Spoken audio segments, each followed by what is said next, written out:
Hey guys, today we're looking at Sonic Adventure on the Sega Dreamcast.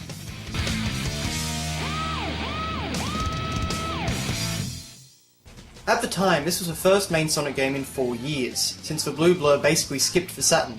Sega had to move their iconic character into the third dimension, and while the transition isn't as smooth as, say, Mario 64, Adventure gets a lot of important stuff right. Sadly, there are plenty of missteps along the way. So the first thing you'll see when starting up the game is Adventure Mode. Sonic Adventure introduced voice acting and 3D cutscenes to the series, rather than maintaining the pantomime of the classic games. There's a lot of hilariously bad voice work, and the cutscenes aren't generally that fun to watch.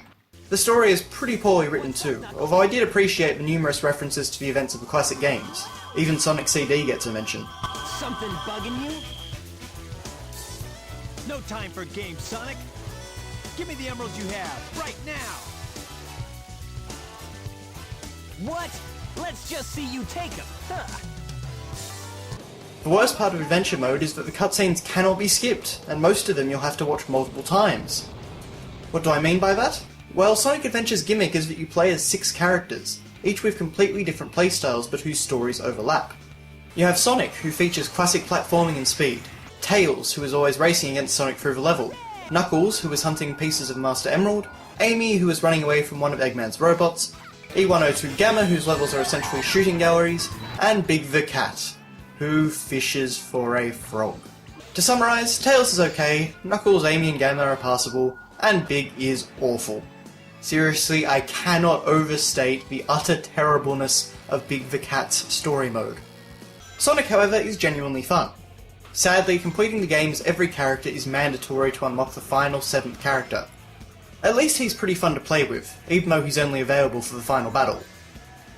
I should also note that you won't be able to just proceed from level to level. In addition to constant cutscenes, you also have to traverse multiple hub worlds and fulfill strange and meaningless objectives before you can get back to the meat of the game.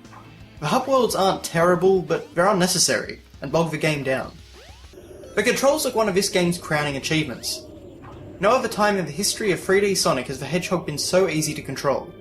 Sonic Team managed to translate the feel and general physics of the classic Sonic games brilliantly into 3D, and this applies to all the characters. Tails and Knuckles are both great to control, and even Amy, Gamma and Big are easily manageable. Well, aside from Big's fishing minigame.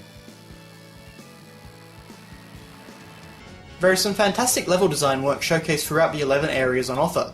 The best of them feature hidden areas, multiple routes, and fantastic set-piece moments. I will say though that some of them can be a bit glitchy, and this usually leads to frustrating deaths.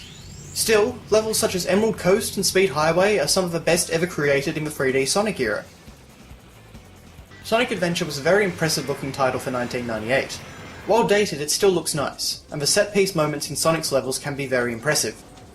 The music is definitely the star of the presentation, however, as this is one of the best soundtracks in the Sonic series.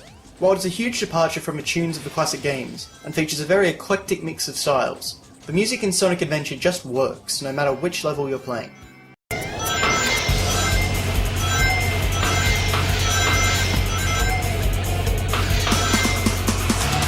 Sonic Adventure is one of those games that actually gets more fun after you complete it.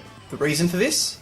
Because rather than having to explore a hub world and watch cutscenes, you can just select the levels that you enjoy from a menu in the same style as Sonic 3. No more emerald hunting, no more running away from Eggman's robots, and no more Big the Cat. Just speed, skill, and traditional platforming.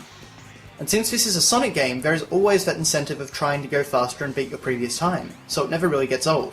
Personally, I revisit the Sonic levels in this game quite regularly, and have a blast every time I replay them. For this reason, grading Sonic Adventure with a number is very hard. The Sonic levels are great, and the Tails segments aren't bad either, but overall, most of the game is a bit of a chore to play. So I'm going to give 2 scores. The story mode of Sonic Adventure gets a 6 out of 10, but the free play trial mode where you can just cherry pick the best parts of the game gets a 7.5 out of 10. When you get rid of all the excess baggage and just focus on Sonic, this game really shines. It's just a shame that you have to get through the story mode to make this option available.